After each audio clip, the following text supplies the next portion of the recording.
Welcome, welcome to the Masculinity Uncovered podcast. I'm your host, Danielle N. Henry, and we are here with a special guest, you guys, Nashville Native. And he is a professional businessman. He's hardworking, got a lot of stuff going on around the city, and we're here to speak with him about what masculinity means to him and what a life is like with him being a man. My guest, Leverll Anderson, LA. How's it going, LA? How's it going? I know these chairs ain't the best chairs, but you know, we might be a little too big for them, but we're gonna make it do what it do. We'll make them work. How's it going? I'm just keeping it clear for everybody. How you been? I'm good. It's always good to see you. Absolutely. So just to tell you guys, we have met, I don't know, it's been several years that we met through a mutual friend. About a decade. Yeah, it has been about a decade. So it's a lot that's happened between that decade and us just living our life. Yeah. So we call that the speed of life. Right. So I selected you to come on as a guest because as a man, I've watched you and I know that you know who you are as a man, right? And you know Absolutely. who you ain't. Is that right? That's for sure. So, as being a man living in this world, tell us a little bit about, you know, what masculinity means to you and life as a man in your shoes. Well, again, masculinity for the most part, it's, I guess it's easy to say a lifestyle, but once you come into your full adulthood, as a man, like it's just natural. Mm-hmm. It's being the first to make a decision and following it through. Taking on, the responsibilities of, victory and defeat, any of your successes and failures. And never, for me, masculinity is not ever letting anyone step on who you are as a man. And that don't mean fighting. Like, that's always the, people think that as men, that's the go-to to get respect. And sometimes it's just verbalizing it. Right. We should always learn how to, especially by the time you reach adulthood, really, man, just firmly tell somebody where they're wrong at and what's not gonna happen. So like I said, it's hard to simplify masculinity actually, but I can give you, again, I just gave you some of my little, opinions on it, as far as it pertains to my life. Yeah. But yeah, oh man, we really can go, this is a 3 or 4 day conversation. It really is. Well, let me ask you a question. Have you ever in your life been misunderstood as a man, and even as your size, because you pretty, built guy. All the time, because people think that, I have a huge security and background. I mean, from executive and personal security to events and nightclubs and, all just the whole gambit of it. People think again that I just recall once, this is way back when I was younger and much more active, had a club promoter through a pretty big event. So he was needing to get from the front door to where they were counting the money down in the back of the location. So, I told him just grab the back of my shirt. And, we're going through the crowd and it's just moving. I was much more, opposing figure then. So boom, we get right to the back, which was, before when he was trying to get to the back, he kind of had issues getting through the crowd. Mm-hmm. And then he gets in behind me and it's, I'm part of the Red Sea, but we get to the back and he's, so impressed by it. He was like, man, dude right there's a goon. And I had to stop him. Like, hold on, homie, I'm not a goon. Right. You need to look that word up before you start calling people that. Yeah. I'm an intellectual, I ain't no damn goon. Right. But that's what I'm talking about when it comes to, aspects of masculinity. Yeah. I didn't take it to a point to where, who the hell you talking to, nothing like that. I just corrected him firmly. Right. You understand what I'm saying? So I also tied it into again, misconceptions, as we just talked about, because people oftentimes think that you're on some, again, goon stuff. So how did he receive that though? No, he was cool. I mean, it was kind of shocked at him, kind of shocked him a little bit, but but he was cool. It was my bad or whatever, because at the time that was one of those words that people just like throwing around about tough guys. You know what I'm saying? Or what they think is a tough guy to call you a goon. But nah, I actually looked up the word, and it means a person that doesn't think. Wow. Yeah, that's crazy. That ain't me. Right. So, that's right. Yeah, you got the wrong guy. So, but like I said, that's one of those aspects or situations in life where people, they don't have the right understanding of who you are. That's right. Because sometimes, especially working in that field, when they see you, it may be in action, and if it's going live, what I call a physical altercation, like we ain't finna do a bunch of talking. It's straight to the business. I'm gonna put you down. Yeah. So if you're observing that, then because sometimes people don't see they don't see the dialogue that you entered into before you even got there. Absolutely. And that's what my my training, my background is. I want to de-escalate. Good. But we always trained to where if it goes somewhere, I'm gonna get you under control real quick. Yeah. So, but anyhow, moving past that, because again, that type of thing gives people the wrong impression because they think, but nah, this is the victory. If I can talk you out of anything you think you want to do, I won. Right. Yeah. Yeah. And that's what I like about, having different conversations with different people, because you gain understanding. Yeah. And I think that's that's the goal, is to be able to get understanding, because I think the more that you understand where a person's been, where they've been through, and how they make decisions, then you can have a little bit more sympathy or grace and mercy for people. Oh yeah. Oh yeah. And I think oftentimes, like you said, the stereotypes, misconceptions of what people feel like masculinity is, or how they grew up, it's not always correct, Oh, definitely in our community, because I grew up in the years that formatted me, let me say, were in Sam Levy, which was North 3rd, Barry, Foster, Licia Avenue, Settle Court, to where, you kind of settle things that way. Like if you and this dude had a problem, y'all got to box it out. Because if not, he gonna pick on you every day.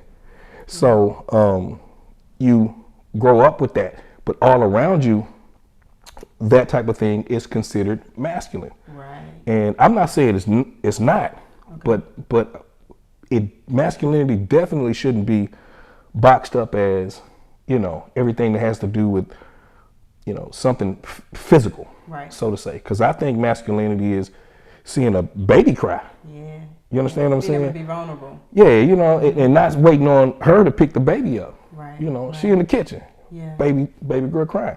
Yeah. I'm picking her up. Yeah. You understand what I'm saying? I'm still embracing her and letting her know that she's safe. Yeah. So masculinity definitely isn't just in a box of, possible brutal actions and stuff like that. Yeah. I like that you said that. And then thinking about being a father, because you are a father, correct? And how old are your children? Mine are 26 and 25. Okay, and so with that, right? So with that age, and since you use that analogy with the baby, so how has that been, you being a father and being able to instill certain things to your children, and what a man masculinity means, and what are your teachings? Well, that's a funny journey, because coming up, like I never, I didn't have to yell at them. I could just kind of say something and, they just kind of stop it. I didn't play rap music around them. I didn't, I didn't cuss. I didn't have them around my friends that were, we kind of, a lot of us got street background. Yeah. I didn't have them around none of them. Okay. Because I just wanted them to protect them from any false influences. That's good. My mom used to tell us, my mom never cussed. I never heard her say one cuss word, I'm not kidding. But she used to say, you know, if you don't see it in the house, then that lets you know it's wrong. I like that. You understand what I'm saying?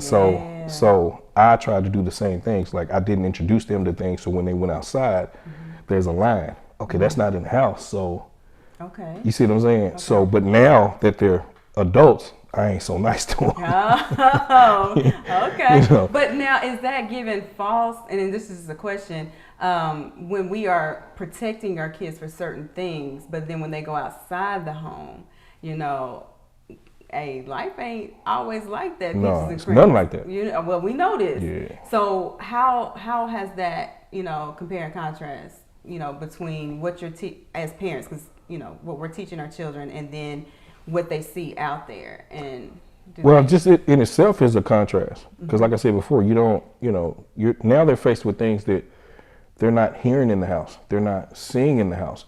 But once again, as a man, once you see that, you have to yet still grab that particular thing and not try to be cool with your kids and all that. That's nonsense. I know, you know, I've heard of situations where guys trying to introduce masculinity to their sons. There's a one situation, I'm not gonna put any names out, but there was a guy that actually took his son to a fight. Now at this point, both he and his son are what's considered adult males. Wow. You know, he took his son to a situation to, you know, and actually, long story short, ended up getting his son killed by a guy who had nothing to do with it.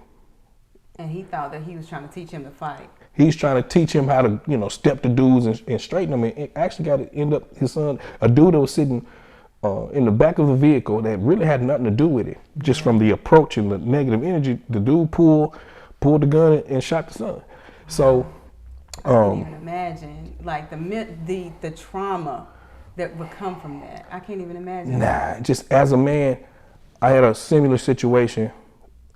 My son had a, you know, kind of a little issue with a guy who was older. Okay. He being a young man, like he, you know, he feels like he can, but you, my son, like this is my background. Yeah. You step aside for a second. I end up calling the dude. Yeah. You know what I'm saying? And just kind of let him know, homie, listen, that extra stuff you're talking about, like I'm with all that. But let's just, as men, you know what I'm saying? Let's do it another way. Yeah, that's good. I tell you what, anytime, the next time he does or says anything to you, you call me and I'll straighten him. That's good. You know what I'm saying? Let's not. Now, if you just absolutely feel like you got to get it off your chest, I'll meet you anywhere we can. You know what I'm saying? We can just go on and box it out. Yeah. But, you know, let's do it another way. And me giving him that off ramp, he took it. Good. That's good. You see what I'm saying? So how did you learn? So was your father like that with you, or how was it when you grew up? How did you learn to, or what made you passionate about? My parents really didn't want you. I can't say. My dad used to say, "You know, you're gonna fight him first." But my parents really didn't want none of that. You know, so we used to have to. You know, if you and another guy had an issue, y'all had to go somewhere else. You couldn't fight. I couldn't fight in my yard. Like my mom wasn't having none of that. Yeah. And I actually kind of some of it was kind of a, you know, because I thought she didn't understand where we were, because we didn't live in Brentwood or Green Hills. Like these dudes they animals. Like I gotta get off on them, because if I don't, it's gonna be hard for me to get on that bus. Yeah. But the flip side of that is, you know, my dad did kind of understand, but I did take his patience. Okay. You know, I took his patience with me. Yeah, that's and in lots of situations, that's what I tried to, you know, deploy. But, you know, sometimes that don't work. Right. Lots of times that don't work. So.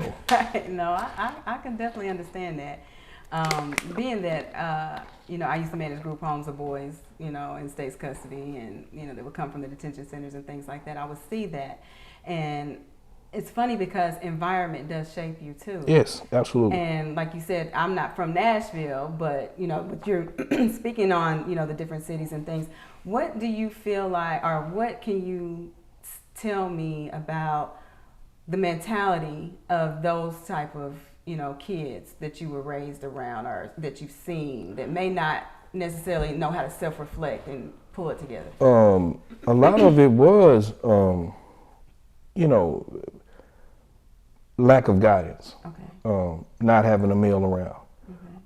So you know, or they would just assume, you know, what they should do as a man without a man countering that. You understand? If a kid teaches a kid anything, for the most part, it's going to be nothing. Yeah. Because where did he get it from? Correct. You don't have a developed mind. Right. You don't have, you know, age and experience. So that's where it's always important, even for men, just in the neighborhood, because that's another thing we had. We had males in our neighborhoods that would, you know what I'm saying, stop and correct you. I lived in Trinity Hills. We had a guy by the name of Shorty, which I don't know why they call him Shorty, because he was like 6'5". But oh, he grew up. yeah, Shorty's a right. good sized dude. Yeah. But he was also a respected man. So we'd be out, you know, doing boy stuff, cussing or something like that. He'd come outside and be like, "Hey, watch your mouth out here. My wife in the house." Oh, that's good. You know what I'm saying? Yeah. And we ain't want no problems with Shorty. So, you know, but he was also as I got older, he was also somebody you could go to if you had issues in the neighborhood. Okay. And Shorty could go to that other person, and you know what I'm saying, and get y'all on the same table. Yeah. Because if you didn't, there was going to be problems. Right. So there's a shortage of those guys. Yeah. You know, a lot of good men for some odd reason just aren't, you know, taking the 2 or 3 extra steps. They're kind of minding their own business. I always say, if you take the mother, you take the child. Yeah. You know, a decent man should have enough about him that he can spread it to whoever. Yeah.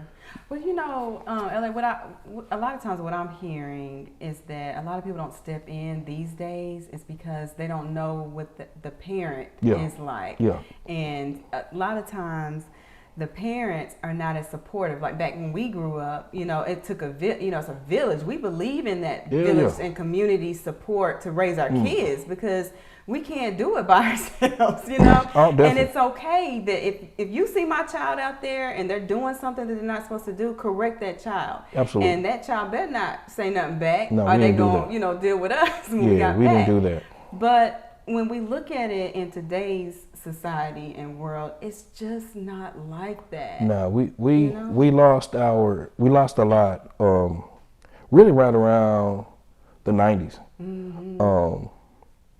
Before that, we had music, you know, your Run DMCs, your Houdinis, your UTFOs, just your Cool J's. These guys put out albums, no cussing. That's right. You know what I'm saying? Talking about substance. Yeah, you know what I'm saying? Just it was just their, you know, their lyrical skill. That's right. You know, same thing with KRS-One and Poor Righteous Teachers and Public Enemy and stuff like that. Yeah. There was no demeaning females. There was no, you know, let me kill the next man. There was none of that. Mm-hmm. And they flipped that switch and gave us Luke Skywalker, and then, you know, consequently behind that, gangster rap, which didn't edify nothing. Right. You know, it taught men. Well, I'm not gonna say men. It taught the younger males who, again, don't have developed minds, about disrespect. Oh man. To the next male and the next female. I'm so glad you're talking about this. I'm just gonna tell the truth. I don't care who don't like it. That's right. It's real. And then of course, that's if you started right there, you got them, because the ball's gonna roll. Yeah. You know, it's kind of like the conquistadors going into, you know, Central and South America and teaching the children Spanish. Mm-hmm. The old people gonna die out. They're gonna take their language with them. That's true. But the young kids gonna grow up, and what are they gonna teach their kids? Spanish. Yeah. Their kids gonna teach their kids Spanish. It's a wrap now. Yeah. All that other stuff is dead, and that's where we are.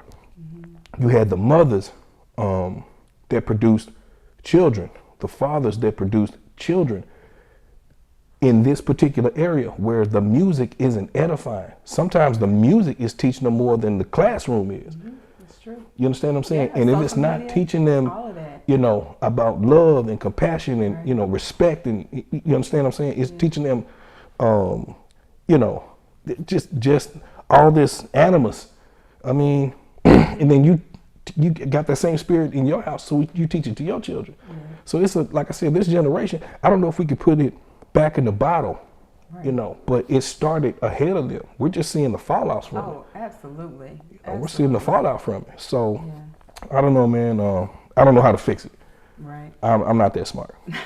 I wouldn't say that. I think it takes, one person at a time. I think that it takes, first of all, people to recognize and really be accountable for what we're doing and what you're, the impression that you're doing, what you're giving on people, and really think about it. It's not going to happen overnight. We know this. No. And we can't save everybody, unfortunately. No. And I was going to ask you, what your thoughts was on what do you think that it would take for us to, make that shift, if you ever thought about it? It's only, it can only be done for the most part in individual victories. Yeah. I have a couple of little boys now that, I'm gonna leave here and, pick them up and take them to the movies or wherever, I let them choose their places. But I just try to be a figure to kind of just guide them through this thing. Because if not, again, the music might be guiding them. Yeah, that's true. You know what I'm saying? Everything their mama's talking about, that's just on one hand. Well, I like that you said we do have to sit down and to challenge our children and their thought process. Yeah. Because, critical thinking is so important, Very. Through life. Very. And I just feel like a lot of time this generation just goes with the flow of what's trendy, and what's trending in social media and TikTok. I had to tell my daughter about, what she's putting out there on, TikTok, on her face, what is it? Just her putting someone else's face on there instead of her own, and she whatever's trending, and she's 12, Right. and I'm like, that be your own person. Yes. Teaching them to be their own person, and not about the self-image and all the stuff that comes with that. It can really be trauma. It can bring a lot of different emotions, when they have no reference other than what they see. Definitely. And so, like you said, just being able to, one child at a time, to have a conversation and being able to open it up to where, let them express their thoughts, to see what they're thinking about, how they're going about it and processing it. And then kind of taking a step back and trying to figure out where did they get that from? Why are they thinking the way they're thinking? Yeah, but I think that's a really good strategy to at least get the information out, and then maybe you can give them something to counter that. Yeah. Of course, I think in most situations, they don't even engage the kid enough to care. Well, and sometimes they don't know who they are. Do you understand what I'm saying?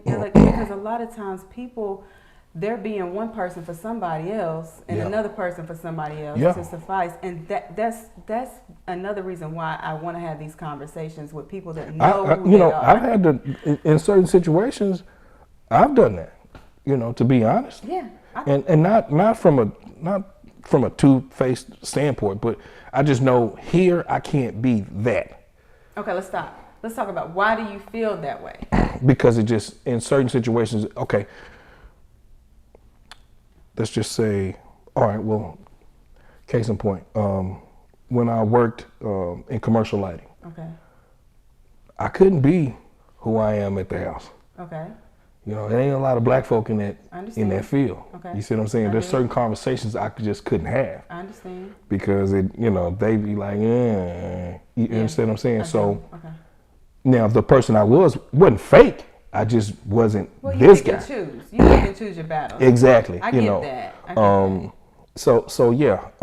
Now I can say now around my people everything is open. Like there ain't nothing to hide. Yeah. Right. Yeah. I work in this field, and this is what we do. This is how we dress. This is how we move. We don't have these conversations. You understand what I'm saying? But while I'm in certain areas, as they say in Rome, do what the Romans do. So it's kind of like I guess now that may not be what you were saying, but I'm just saying.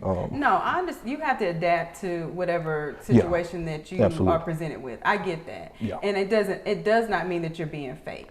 I think it is wisdom. You have to be able to be wise to know that this person may not be able to receive all of who you really are. No. Because people, that's the reality. People are not that way, and you kind of have to embrace them.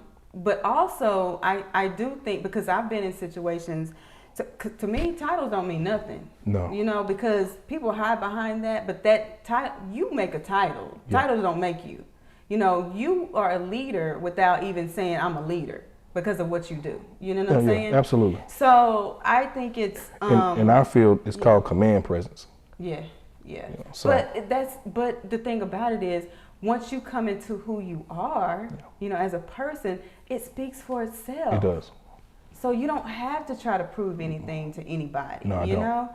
And that's what I like. I like to be around people that know who they are and that can speak on who they are. And it's okay to be different. Like, we may not agree on every single thing, but we respect who we each are, you know, individually. Yeah. Man or woman, you know? And so I just think that, you know, us having these conversations and to be able to create a safe place for you to be who you are, we can talk about this, and it's not an attack. You know, it's no right or wrong answer on what masculinity is, because it's different for everybody. Yeah, it definitely is. Like I said, mine just happens to be, you know, I've calculated softer things. That, well, I guess what people would consider softer things into what to me is masculine. Yeah. You know what I'm saying? Like, give me an example. I mean, just it's just not masculine in my opinion, just as a competitor. You know, when I sparred, you know, it's, to me, just beating a guy down. You understand what I'm saying? Everybody can see that, like, and then, you know, you talk crazy to him, you go over to his corner or whatever, just. To me, that wasn't a masculine thing. It was going over and then maybe, especially guys who weren't as experienced as you were, you know, going over and, you know, piping them up. You didn't ever want to whoop the interest out of a person. You know what I'm saying? Which is, in the gym, we used to call it, don't break your toys. Oh, wow. Because you got to train with this dude. He's going to make you better. Yeah. Right now, and I wrestling, there were guys that came in that, you know, in 2 years were just as good as we were. You know, they wrestled AAU and freestyle and came back, man, you can't dominate him no more. Right. You understand what I'm saying? So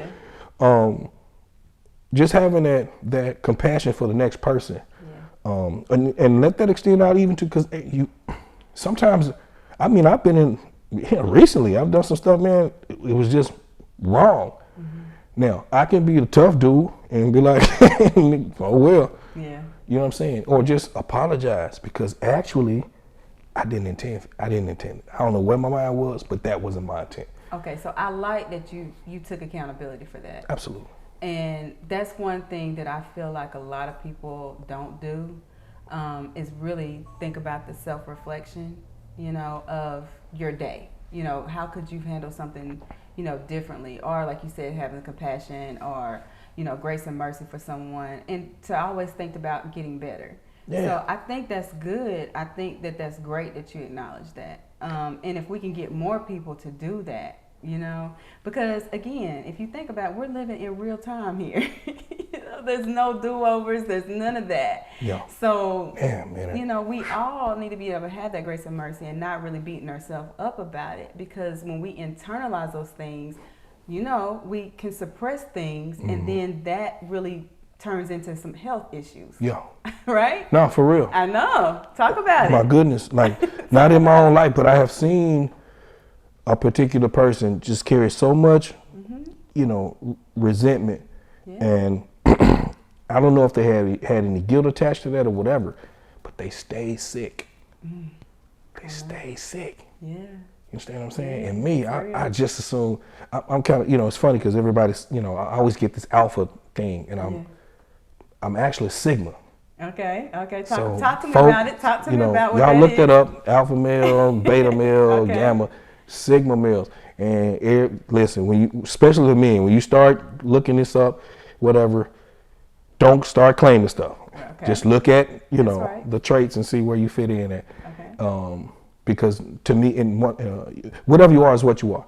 But I get the alpha thing all the time, and I'm like, I'm actually Sigma. Yeah. You know what I'm saying? Yeah, you have a balance to yourself. It's you know, that's not, I'm closer to a Sigma male, but But moving on, I'm just going to touch that thing again, just to close the door on it. Mm-hmm. That's something within the last few, I'll say 2 years, mm-hmm. that I started to really kind of, even like I had to go back years with relationships that fell out years ago that I had to repair because I just marked them off. Yeah. You know what I'm saying? When I should have been working my way through them. Wow. You know what I'm saying? I just kind of went, you know what I'm saying? But, so what made you realize, at what point in your life made you look back to say, I've grown from that and maybe I need to readdress? It's just something that came out the blue. Just a light. Yeah, just kind of one of those things. Me and the guy kind of, because we've been cool since we were kids. Mm-hmm. And I don't even remember what it was. Mm-hmm. That's why, sometimes when people say, well, we need to talk, no, we don't. Because I might be reminded of why I even got there. Okay. Right now, it's just old.